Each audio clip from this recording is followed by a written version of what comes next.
നമസ്കാരം. എത്ര മനോഹരമായ ഒരു ഒത്തുചേരലാണിത് എന്ന് പറയാതെ വയ്യ. 10 വർഷങ്ങൾക്ക് മുൻപ് വിവാഹമോചനം നേടിയ മലയാള ചലച്ചിത്ര സംവിധായകൻ പ്രിയദർശനും മുൻകാല നടി ലിസിയും ഒന്നിച്ച് ജീവിക്കാൻ തീരുമാനിച്ചു കഴിഞ്ഞു. എന്നാൽ അവർ ഇനിയൊരു വിവാഹത്തിന് തയ്യാറല്ല. മക്കളായ കല്യാണിക്കും സിദ്ധാർത്ഥിനും സന്തോഷം മാത്രം. 2016-ൽ പിരിയുമ്പോൾ ലിസിയും പ്രിയദർശനും 1/4 നൂറ്റാണ്ട് കാലത്തോളം ഒന്നിച്ച് ജീവിച്ചിരുന്നു. തുടർന്നുള്ള ജീവിതവും ഒരു കൂരയ്ക്ക് താഴെയാകണം എന്ന് ഇരുവർക്കും നിർബന്ധമായിരുന്നു. ഇനി പരസ്പര ധാരണയുടെയും സൗഹൃദത്തിന്റെയും കെട്ടുറപ്പുമായി മുന്നോട്ടു പോകാനാണ് ഇരുവരുടെയും തീരുമാനം.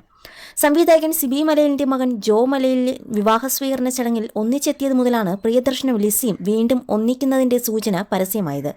അതിനു മുൻപേ സംവിധായകൻ ആലപ്പി അഷ്റഫ് അദ്ദേഹത്തിന്റെ യൂട്യൂബ് ചാനലിലൂടെ ഇങ്ങനെയൊരു പുനഃസമാഗമനത്തിന് സാധ്യതയുള്ള വിവരം പങ്കുവച്ചിരുന്നു.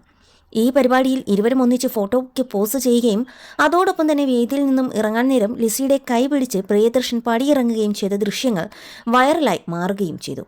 ഇതിനെല്ലാം പുറമെ പുതിയ ചിത്രത്തിനായി ലിസിയുടെ ഡബ്ബിംഗ് സ്റ്റുഡിയോയിൽ എത്തിച്ചേർന്ന മമ്മൂട്ടിയുടെ ഒപ്പം ലിസി മാത്രമല്ല പ്രിയദർശനും ഉണ്ടായിരുന്നു. മമ്മൂട്ടിയാണ് ഇരുവരുടെയും ഒത്തുചേരൽ കാരണമായത് എന്നും പുറത്തുവരുന്ന റിപ്പോർട്ടുകളുണ്ട്. ഇരുവരെയും ഒന്നിച്ചു കണ്ട സന്തോഷം പങ്കിടാനും മമ്മൂട്ടി മറന്നില്ല.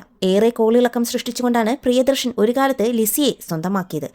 ഈ വിവാഹത്തിൽ തീരെ താല്പര്യമില്ലാതിരുന്ന ലിസിയുടെ അമ്മ ഏലിയാമ്മ ഭീഷണിയുടെ വക്കിൽ പോലും എത്തിയിരുന്നു.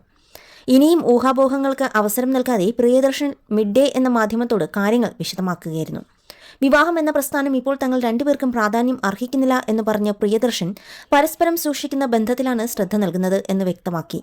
മക്കളായ കല്യാണിയും സിദ്ധാർത്ഥുമാണ് അവർ ഒന്നിക്കാൻ കാരണമായത് എന്നും പ്രിയദർശൻ പറഞ്ഞു. ഏതാണ്ട് 8 മാസങ്ങൾക്ക് മുൻപായിരുന്നു തീരുമാനം കൈക്കൊണ്ടത് എന്നാണ് പ്രിയദർശൻ പറഞ്ഞത്. 1990 ഡിസംബർ 13-നായിരുന്നു ലിസിയും പ്രിയദർശനും വിവാഹം ചെയ്തത്. 2014 ഡിസംബറിൽ ലിസി വിവാഹമോചന ഹർജി സമർപ്പിക്കുകയും ചെയ്തു. 2016 സെപ്റ്റംബറിൽ ഇവരുടെ വേർപിരിയൽ സ്ഥിരീകരിച്ചു. ആ നാളുകളിൽ ഇത്തരമൊരു പ്രയാസകരം തന്നെയായിരുന്നു എന്ന് ലിസി തന്നെ തുറന്നു സമ്മതിച്ചിരുന്നു. വൈകാരികമായും ഏറെ പ്രയാസകരവുമായിരുന്നു അത്. വിവാഹമോചനം കഴിഞ്ഞപ്പോൾ മാത്രമാണ് ആശ്വാസകരമായത് എന്നും ലിസി വ്യക്തമാക്കിയിരുന്നു. അതിനുശേഷം വിവാഹമോചനത്തിൽ എത്തിയതിന്റെ കാരണം പ്രിയദർശൻ മറച്ചുവെച്ചതുമില്ല.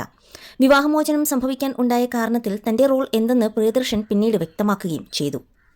തന്റെ ഈഗോ തന്നെയായിരുന്നു ഇത്തരമൊരു വേർപിരിയലിൽ അവസാനിച്ചത്. തീർത്തും യാഥാസ്ഥിതിക പശ്ചാത്തലത്തിൽ വളർന്ന തന്റെ പ്രതീക്ഷകൾ യാഥാർത്ഥ്യത്തിനും ചേരാതെ വരികയായിരുന്നു എന്ന് പ്രിയദർശൻ തന്നെ പറഞ്ഞു. പിരിഞ്ഞുവെങ്കിലും കുടുംബത്തിലെ പ്രധാന കാര്യങ്ങൾക്ക് ഒന്നിച്ചു വരാൻ ലിസിയും പ്രിയദർശനും സമയം കണ്ടെത്തി. കോവിഡ് നാളുകളിലായിരുന്നു ഇവരുടെ മകൻ സിദ്ധാർത്ഥിന്റെ വിവാഹം. 2023-ൽ ചെന്നൈയിലെ ഫ്ളാറ്റിൽ വളരെ വേണ്ടപ്പെട്ട ബന്ധുക്കളുടെ സാന്നിധ്യത്തിൽ സിദ്ധാർത്ഥ് പ്രിയദർശന്റെ വിവാഹം നടന്നു. വിദേശ വനിതയാണ് സിദ്ധാർത്ഥിന്റെ ജീവിത പങ്കാളി. ഇവർക്ക് ഒരു കുഞ്ഞുമുണ്ട്.